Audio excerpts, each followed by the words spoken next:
Everyone thinks that to get from data scientist to data science leader, you need to be a machine learning genius. They're wrong. The skill that actually got me the promotion is one most data scientists completely ignore. For the last 3 years, I've been a data science leader, but my journey in this world started over 8 years ago. I've done it all, from digging through data and building models to leading projects in generative AI. And what I've learned is that the transition to leadership has almost nothing to do with how well you can code. In this video, I'm going to break down the real journey, the unexpected challenges, and the non-technical skills you absolutely must build to lead a data team. Stick around, because the biggest lesson I learned might surprise you.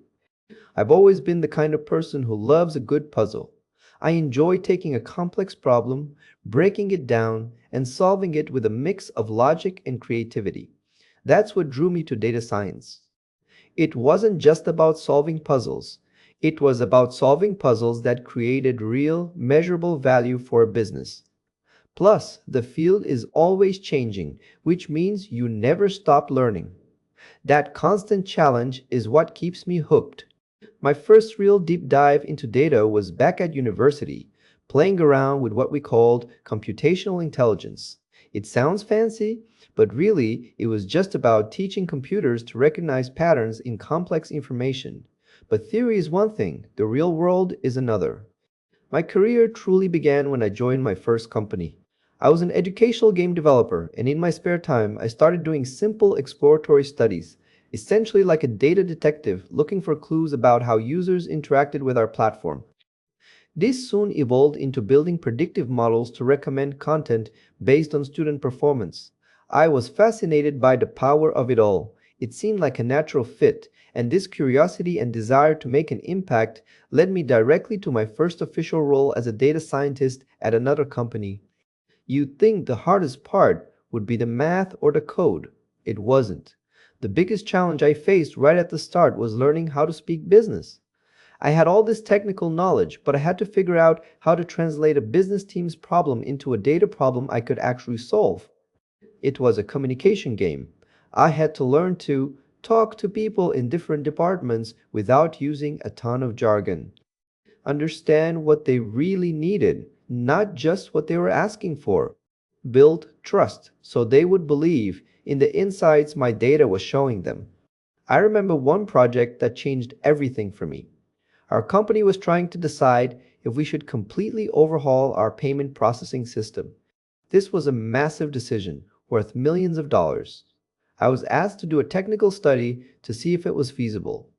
I dug into the data, analyzed everything, and presented my findings. That analysis was the key piece of information that gave the company the confidence to move forward with migrating the entire system.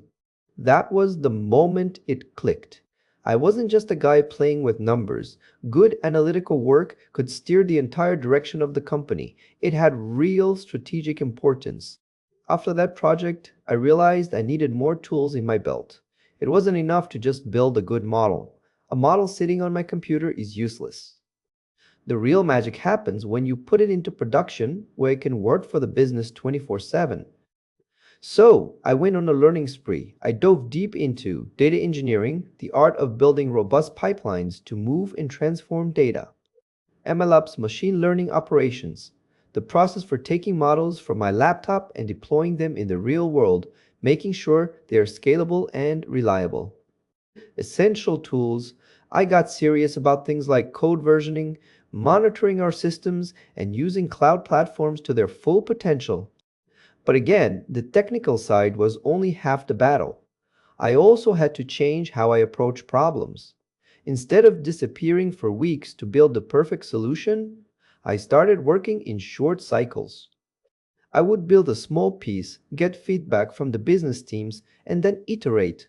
This meant involving them from day one, which helped manage expectations and made sure the solutions we built were actually relevant to their needs.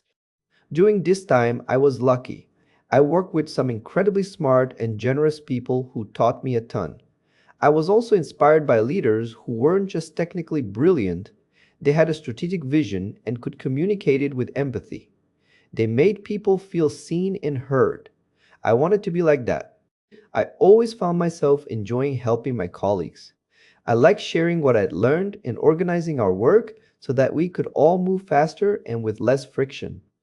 When the opportunity came up to lead our data science team, it just felt right. I saw it as a chance to take everything I enjoyed about helping others and do it on a bigger scale, to not just contribute myself, but to help the whole team grow. I knew right away this would require a completely different set of skills. The things that made me a good data scientist weren't necessarily the things that would make me a good leader. I had to get good at active listening, really hearing what my team and other departments were saying. Communication, it became even more critical. I had to be crystal clear. Negotiation, I was now the one who had to negotiate deadlines and project scope with other teams. Decision making, I had to make tough calls, even when I didn't have all the information. People management is a whole different world. It's not about code, it's about humans. I remember one time when two departments we worked with were in a total deadlock. Both of their projects were high priority, my team was stretched thin, and everyone was frustrated. I had to step in and mediate. I sat down with each side, listened to their pain points, and worked to understand what was truly most valuable for the business at that moment. We ended up reorganizing the entire plan, shifting some deadlines, and reprioritizing deliverables. It was incredibly challenging, but it worked. More importantly, it built a new level of trust between our teams. The biggest surprise when I became a coordinator was realizing my job was no longer to have all the answers. My impact became indirect. My goal wasn't to solve the problems myself, but to create an environment where my team felt empowered to solve them. A huge part of my day became about removing obstacles, whether it was a technical roadblock, a confusing organizational process, or a communication breakdown between people. To manage the chaos, I set up simple routines. We had weekly check ins to align on priorities and made sure everyone could see what we were working on. I encouraged my team to be autonomous but also responsible. I gave them freedom, but with a clear direction. The hardest part of the transition was letting go. I had to stop being the doer and become the enabler. It was tough at first. My instinct was to jump in and solve every technical problem myself. But with support from my own manager and a lot of honest feedback, I learned to trust my team. I learned to guide them without micromanaging them. My focus shifted to my team's growth. I started having regular development chats with each person, not just during their annual review. I wanted to know their personal goals. Did someone want to become a technical expert? Did another person want to gain more experience presenting to leaders? I tried to align their personal goals with project opportunities. I'd give them chances to present their work, lead a small project, or mentor someone else. I'll never forget one analyst on my team who was brilliant but wanted to move into a more technical machine learning role. We paired up on a few projects, I gave him constant feedback, and I pushed him to take on bigger and bigger challenges. In just a short time, he completely transformed his skills and became our team's go-to expert on predictive modeling. Seeing him grow was more satisfying than any model I had ever built myself.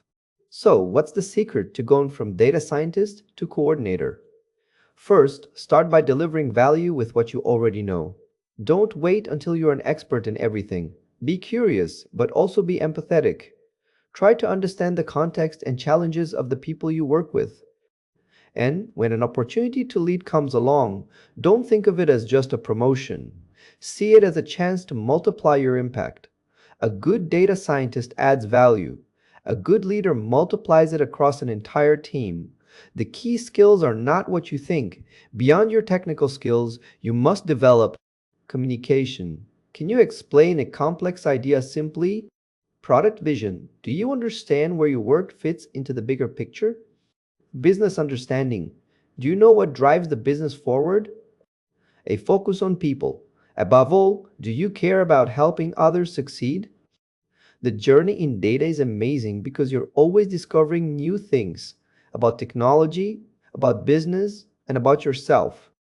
If you're willing to listen, collaborate, and build with others, your growth is inevitable. Thank you so much for watching. If you enjoyed this video and want to see more content like this, don't forget to subscribe.